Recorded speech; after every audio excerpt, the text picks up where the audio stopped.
오늘 함께 읽으실 말씀은 사무엘 하 9장 1절에서 13절까지 말씀입니다.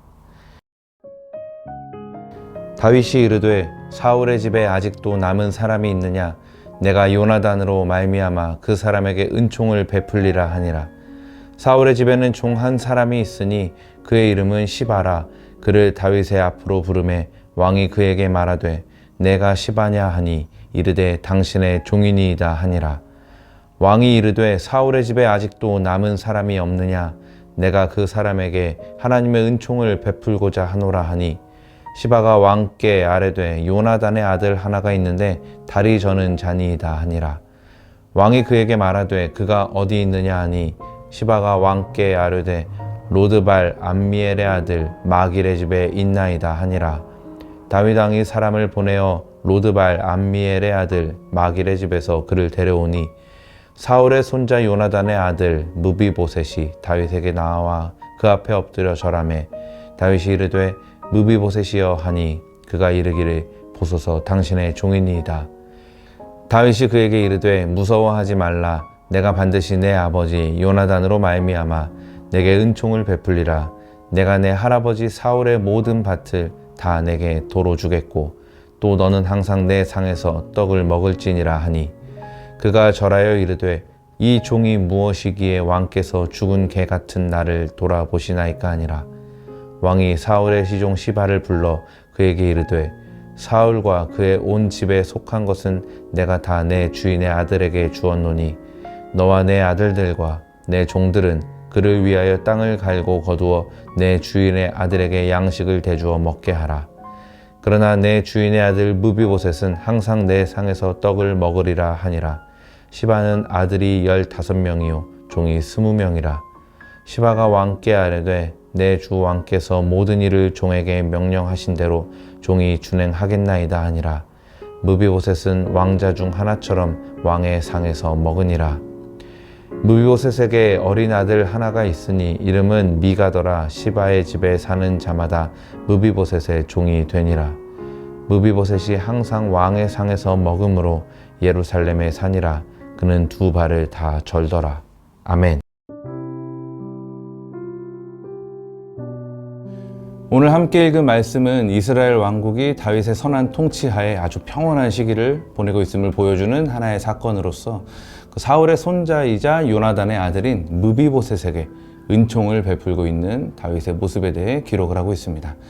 잘 아시는 것처럼 일찍이 요나단은 다윗이 자신의 아버지인 사울에 의해 죽음의 위협을 받고 있을 때 사울의 손에서 다윗의 생명을 보호해 주기로 굳게 약속을 했습니다. 그리고 다윗은 장차 이스라엘의 왕이 되면 요나단의 가문에 야훼 하나님의 인자하심을 베풀기로 약속을 했죠. 그리고 마침내 다윗은 이스라엘의 왕이 되었고 이 과정에서 사울과 요나단은 모두 죽게 되었습니다. 자, 그리고 나서 다윗은 왕국의 통일도 이루고 또 정치적으로도 안정을 되찾게 되자 지난날 요나단과 맺었던 언약을 기억하게 되고 이제라도 그 언약을 지켜서 요나단의 가문에 은총을 베풀겠다며 그 가문의 남은 자들을 찾게 되는데요. 그렇게 해서 결국 다윗은 요나단의 다리 저는 아들 무비보셋이 살아있다는 사실을 알게 됩니다. 그래서 다윗은 그를 왕궁으로 데려오게 되고 그에게 큰 자비를 베풀어 줄 것에 대해 약속을 하면서 그에게 예전 사울의 재산을 모두 돌려주는 것은 물론이고 그로 하여금 앞으로 궁에서 다른 왕자들과 함께 살면서 다윗의 식탁에서 함께 먹게 합니다. 이를 놓고 여러 가지 해석과 추측들이 있지만 분명히 다윗은 지금 아주 순수한 동기에서 그저 지난날 자신을 목숨같이도 아껴줬던 그 사랑하는 친구 요나단과의 약속을 이제라도 지키고자 그의 후손을 찾았고 그렇게 만난 둘도 없는 친구의 남아있는 아들에게 자신이 할 수 있는 가장 큰 자비를 베풀고 있다는 것을 볼 수가 있습니다. 앞서 말씀드린 것처럼 다윗은 무비보셋에게 크게 두 가지의 구체적인 자비를 베풀었는데요. 먼저는 그의 할아버지인 사울 왕이 소유했었던 모든 땅을 그에게 돌려줬습니다. 만약에 다윗이 일부 학자들의 주장처럼 무비보셋을 견제하려고 했었다면 이렇게 사울의 땅을 그에게 돌려주는 것은 굉장히 위험하고 어리석은 일이었을 겁니다. 왜냐하면 당시 고대 근동에서는 그 왕이 자신을 몰아낸 선왕의 땅을 그의 후손에게 돌려주었다가 그 땅을 돌려받은 자들이 그 받은 땅을 통해 얻은 금전적 이익을 가지고 정치 자금을 이용을 해서 쿠데타를 일으키는 일들이 종종 있었거든요. 그러니까 이를 모를 리 없는 다윗이 무비보셋에게 그 가문의 땅을 모두 돌려줬다. 이것은 다윗이 요나단과 약속했던 그 자비와 은총을 아무런 조건 없이 베푸는 행위였다라고 이해를 해야 합니다. 그리고 두 번째로 다윗은 무비보셋을 옆에 둬서 항상 자신과 함께 식사를 하게 했습니다. 이건 정말 다윗의 엄청난 배려였습니다. 물론 이걸 가지고서도 어떤 이들은 다윗이 무비보셋을 견제하기 위해서 오히려 가까이에 두었던 거라고 해석한 사람들도 있습니다. 심지어 이 조치가 가택연금을 의미한다면서 다윗의 선처를 오히려 부정적인 의미로 보는 일도 있죠. 하지만 우리가 잘 알다시피 당시에는 신체에 장애가 있는 사람은 그것이 아주 작은 신체적 결함이라 할지라도 성전에 들어갈 수가 없었습니다. 이 사실을 생각해 보면 다리를 저는 그 불구자의 몸을 가지고 궁에 살면서 왕 앞에서 매일 식사를 한다는 것은 아주 큰 자비인 겁니다. 그러니까 다윗은 지금 무비보셋을 진짜 친자식처럼 대하고 있다라고 우리가 이해해 볼 수 있습니다.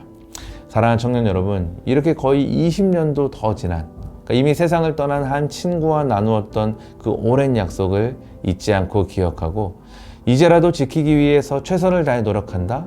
이게 그렇게 말처럼 쉬운 일이 아니라는 거 여러분도 잘 아실 겁니다.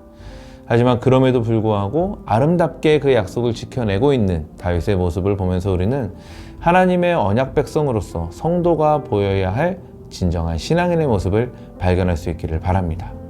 여러분, 우리 하나님이 어떤 분이십니까? 아무리 세월이 흘러도 반드시 그 언약을 기억하시고 지키시는 분. 설령 그 언약을 맺은 사람이 죽는다 해도 그 언약은 사라지지 않고 그 후손에게까지 은혜로 흘러가게 하시는 분. 그분이 바로 신실하신 우리 하나님이신 줄로 믿으시기 바랍니다. 그리고 그의 언약 백성답게 우리도 신실하신 하나님을 닮아서 진정한 신이라는 걸 찾아보기도 어려운 이 시대에 한 번 맺은 약속에 대해서는 끝까지 신의를 지킴으로 말미암아 진정한 믿음과 신의가 무엇인지를 세상 가운데 분명하게 보여주며 그 근원이 되시는 하나님을 멋지게 증거할 수 있는 그런 저와 여러분 모두가 될 수 있기를 예수님의 이름으로 축복합니다.